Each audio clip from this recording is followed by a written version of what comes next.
Hello everyone, welcome to my channel let's gain. आज जो हम डिस्कस करेंगे डाउन सिंड्रोम के बारे में।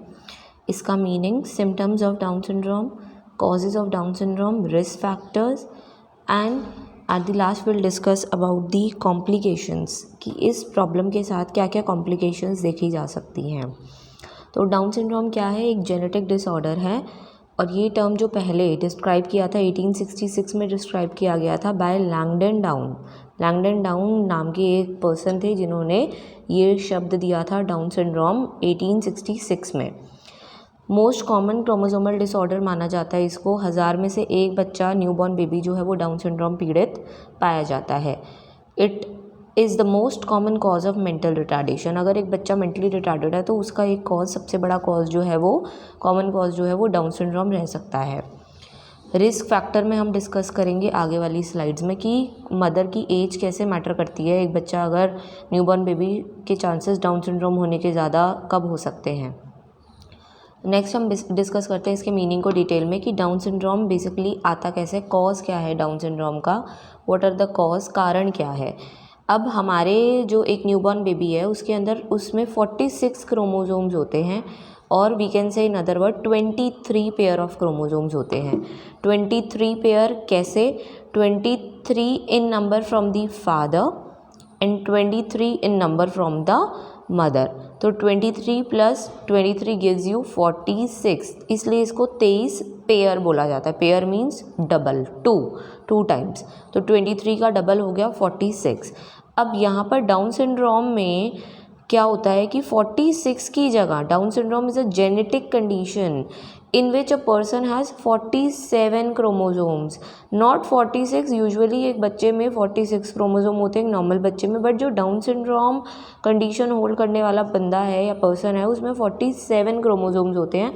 और ये 1 एक्स्ट्रा कहाँ पर है? 1 एक्स्ट्रा है यहाँ पर 21st पेयर में। आप देख सकते हैं 1st, 2nd, 3rd, 4th, 5th, 6th, 7th या लाइक दिस आपको हर एक क्रोमोसोम में 2 दिख रहे हैं, 2 पेयर दिख रहे हैं। बट जो 21st नंबर वाला क्रोमोसोम है उसमें आपको 2 की जगह कितने हैं? 3 दिख रहे हैं। तो इसलिए इसका नाम, डाउन सिंड्रोम का दूसरा नेम ट्राइसोमी 21 है, क्योंकि 21st पेयर में 2 की जगह 3 है। तो 3 मीन्स ट्राई, इसलिए इसको ट्राइसोमी 21 के नाम से भी जाना जाता है। अगर आपका क्वेश्चन आ जाता है कि ट्राइसोमी 21 का अदर नेम क्या है या डाउन सिंड्रोम का अदर नेम क्या है, तो आपको दोनों नाम पता होने चाहिए। ये जो क्रोमोसोम्स होते हैं ये हमारे जीन्स जो हैं, जो ट्रेड्स होते हैं वो क्रोमोसोम्स में पाए जाते हैं और ये ट्रेड्स हम किससे फॉरवर्ड करते हैं? हमारे पेरेंट्स से फॉरवर्ड करते हैं।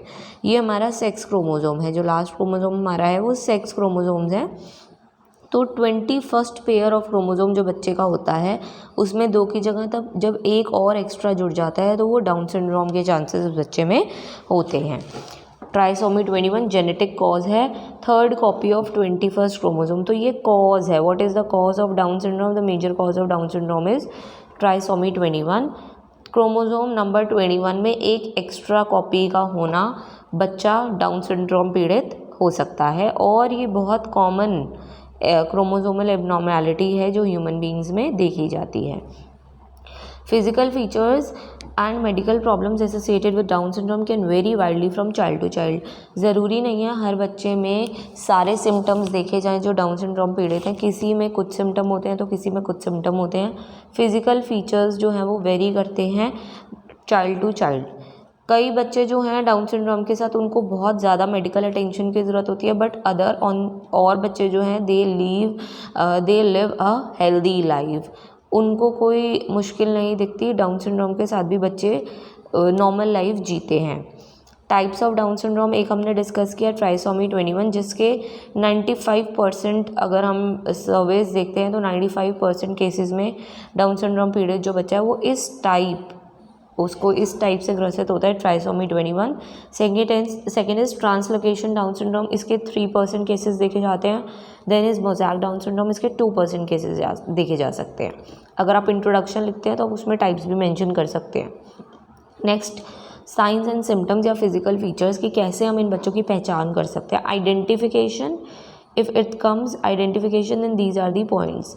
Identification, so small misshapen ears, इन बच्चों के कान बहुत छोटे होते हैं और कई बार कुछ पार्ट्स मिसिंग होते हैं। फिर वाइड हैंड्स, हाथ चौड़े होंगे लेकिन कंपैरेटिवली नॉर्मल बच्चों के से अगर हम इनके हैंड्स को कंपेयर करें तो they are small in size and but they are broad wide and unusual deep crease across the centre of the palm. अब यहाँ पे आप इनका बच्चे का पाम देख सकते हैं, हथेली देख सकते हैं। हमारी जो नॉर्मल क्रीज है, मैं आपको नेक्स्ट पिक्चर में दिखाती हूँ, नॉर्मल क्रीज जो है वो हमारी ऐसे होती है। ये हैंड है, ये हमारी नॉर्मल क्रीज ऐसे होती है, बट इन बच्चों की आप क्रीज देखेंगे तो वो ऐसे होती है। आप डिफरेंस अपने हाथों की हथेली में और डाउन सिंड्रोम पीड़ित बच्चे की हथेली में आप देख सकते हैं। तो इसको साइमियन क्रीज के नाम से जाना जाता है। नेक्स्ट, अ मैलफॉर्म्ड फिफ्थ फिंगर, ये जो हाथ की 5वीं उंगली है उसकी मैलफॉर्मेशन होती है ऐसे बच्चों में। ये आप देख सकते हैं नेक्स्ट पॉइंट की इसमें आप कैसा आपको डिफरेंस दिख रहा है, कितना वाइड है दोनों के बीच में गैप, पैर के अंगूठे में और उंगली में कितना वाइड गैप है।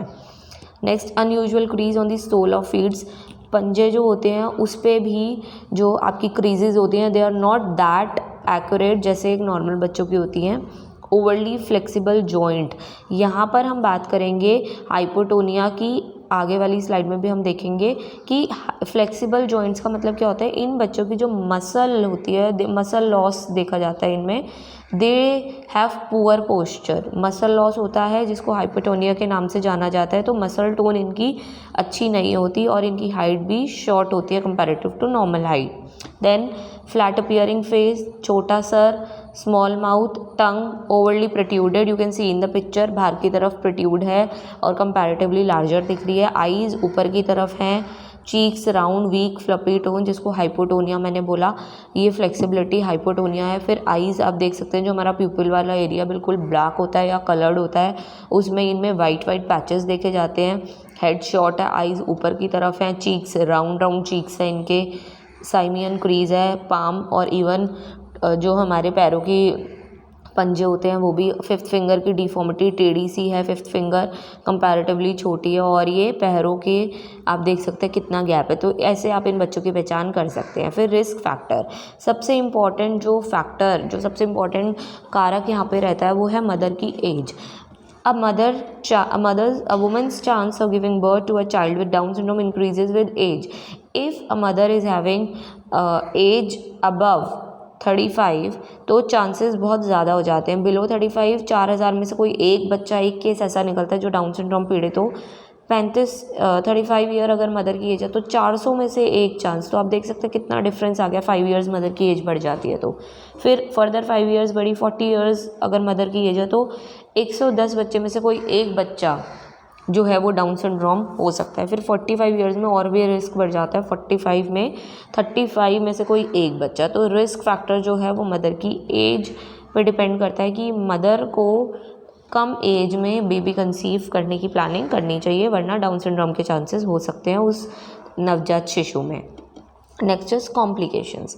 अब डाउन सिंड्रोम के साथ कुछ कॉम्प्लिकेशंस भी देखी जा सकते हैं कि जो डाउन सिंड्रोम वाले बच्चे हैं हार्ट डिफेक्ट्स पाए जाते हैं उनमें। देन कुछ इन्फेक्शियस डिजीज़, डिमेंटिया पाया जाता है, याददाश्त से जुड़ी हुई बीमारी है कि बच्चा जो है वो कॉग्निटिव प्रोसेसेस नहीं कर सकता।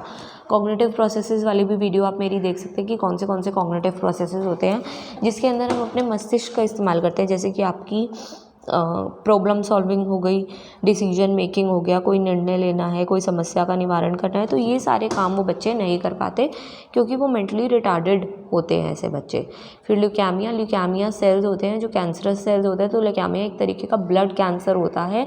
तो डाउन सिंड्रोम वाले बच्चों में ये फर्दर कॉम्प्लिकेशंस भी देखी जा सकती हैं। तो बच्चों आज हमने डिस्कस किया डाउन सिंड्रोम के बारे में, जो एक जेनेटिक डिसऑर्डर है, हेरिडिटरी डिसऑर्डर नहीं है, जेनेटिक डिसऑर्डर है। मतलब जो जीन्स की म्यूटेशन जब होती है, जब बेबी बॉर्न हो रहा होता है, तो जब अगर जीन्स में कुछ हेर फेर हो जाता है, क्रोमोसोम्स में कुछ एबनॉर्मैलिटी हो जाती है, तो उस वजह से डाउन सिंड्रोम देखा जा सकता है।